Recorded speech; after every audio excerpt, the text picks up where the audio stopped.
Di daerah Bekasi, Jawa Barat, terdapat suatu tempat yang penuh kasih sayang dan dedikasi antara makhluk ciptaan Allah. Rumah ini bukanlah tempat tinggal biasa, melainkan sebuah penampungan bagi ribuan kucing dari berbagai penjuru Indonesia. Disinilah Khairul Anam, atau kerap disapa Pak Anam, menjalankan misi mulianya menyelamatkan dan merawat kucing-kucing yang membutuhkan pertolongan. Pak Anam memberi nama tempat ini dengan sebutan Rumah Kucing Terlantar Pak Anam. Kisah Pak Anam bermula dari kepeduliannya terhadap kehidupan kucing liar dan kucing jalanan yang seringkali terabaikan. Sejak tahun 2019, Rumah Kucing Terlantar Pak Anam telah menjadi tempat bagi kucing-kucing jalanan untuk mendapatkan perawatan yang lebih layak. Bagaimana kisah inspiratif dari Pak Anam? Simak selengkapnya dalam Sah Selalu Ada Hikmah bersama Coach Dennis Lim. Selalu ada hikmah. Bismillahirrahmanirrahim. Assalamualaikum warahmatullahi wabarakatuh. Teman-teman, kita balik lagi di acara penuh hikmah. Kali ini dengan bintang tamu yang tentu selalu luar biasa. Beliau ini datang aslinya dari Bojonegoro. Terus bekerja di Bekasi. Ngelihat kucing yang biasanya kadang ada orang, ya ada yang peduli. Tapi lebih banyak yang nggak peduli. Sekarang akhirnya sudah membangun hotel mewah untuk kucing. Sampai ada 1.400. Nih kita panggil beliau, namanya adalah Mas Anam. Assalamualaikum warahmatullahi wabarakatuh. Waalaikumsalam warahmatullahi Sehat nggih? wabarakatuh. Sehat. Alhamdulillah. Ini udah digendong nih kucing yang ini. Namanya siapa nih? Mumu. Mumu. Bahkan kadang yang ditolong itu nggak cuma yang terlantar ya. Bahkan Iya. termasuk juga yang tabrak lari. Iya, seperti itu. Dan ini salah satu yang Tabrak lari. sampai akhirnya kakinya, Diamputasi dua-duanya. coba-coba kasih lihat ke kamera ini. Boleh nggak di meja gitu? Boleh. Bisa berdiri tapi dia? Bisa. Oh ya Allah Mu. Siapa yang jahatin Mu? Gimana kronologinya ini sih Mu? Jadi ada salah satu warga yang melintas di jalan kan ya. Di situ tuh ada mobil atau truk ya, truk sepertinya itu. Heeh. Dia pas nyebrang kondisi lagi hamil. Jadi pas Ya Allah. ketabrak itu kondisi hamil, setelah mau menjalankan operasi itu dia lahiran dulu. Jadi dia Oke. lahiran anaknya 2.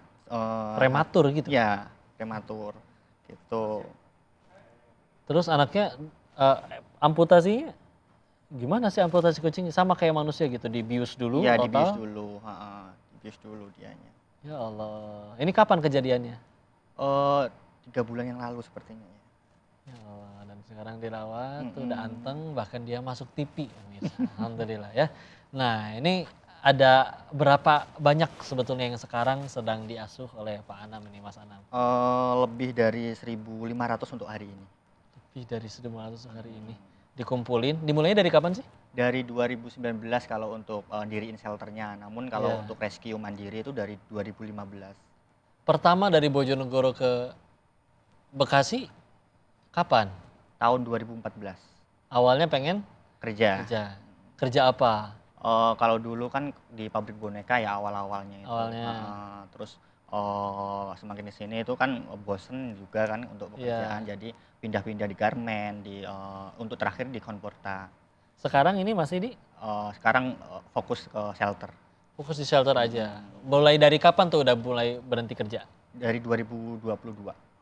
Nah, biaya buat 1.500-an kucing itunya dari mana berarti? Dari masyarakat. Jadi saya Alhamdulillah mengandalkan ya. sosial media untuk bantuan mereka lah intinya gitu. Ada sosmednya. Iya. Apa sosmednya? Coba sambil kasih tahu. Rumah Kucing Telantar Pak Anam. Rumah kucing Telantar Pak Anam. Pak Anam. Paknya pakai K. Iya, Pak Anam. Pak Anam. Masya Allah. Jadi itu ngizinin untuk semua yang pengen ikut terlibat donasi ya. Terus jadi sebelumnya waktu masih rescue mandiri itu berarti bener-bener dari gaji pribadi Iya. terus untuk ngasuh mereka.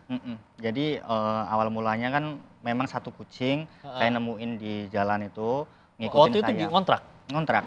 Jadi dimasukin ke kontrakan kamar kosan gitu. Iya. Jadi saya kan kontrak 3 petak tuh di Bekasi. Iya. Nah, dari situ rescue satu kucing untuk dirawat, lalu ya semakin kesini semakin banyak yang saya temukan kan ya. Saya kalau saya temukan langsung saya bawa lagi gitu kan ke kontrakan. Itu sampai 75 ekor di dalam kontrakan itu. Nah, Ekor. itu saya sendiri Segede pribadi. gimana 3 kontrakannya? petak itu sekitar 3 kali 5 meter kali ya. Diurus sendiri. Mm-mm. Dan itu masih kerja kan? Berarti kalau lagi kerja dikunciin aja di gembok. Iya, jadi saya fokus kerja itu dia di dalam. nanti istirahat saya pulang beres-beres. Oh deket banget Deket ininya. kalau untuk kontrakannya.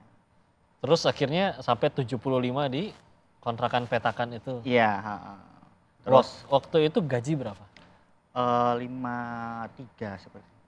Yang habis buat kucing berapa? Oh, untuk yang habis buat kucing itu kalau Dari untuk 5,3 itu saya paling ngisiin 1 juta biasanya. Untuk makannya ya. Untuk Sisanya untuk ya bayar ya kontrakan kontrakan, dan lain-lain. token listrik juga Iya, mungkin ya. Masya Allah. Apa asalnya? Kenapa jadi pengen dari dulu suka banget kucing dari kecil atau gimana sampai akhirnya mau Dari kecil sih memang suka kok, cuma untuk di Bekasi memang tidak ada bertujuan saya itu untuk buka shelter. Tapi kan karena kasihan ya melihat kucing-kucing di sekitar Bekasi ini kan banyak yang telantar, banyak yang tidak peduli ya. Oke. Terus ya saya untuk apa ya melihat kayak gitu kan nggak tega gitu kan, jadi ya saya langsung bawa aja ke kontrakan, terus saya rawat gitu kan. Alhamdulillah.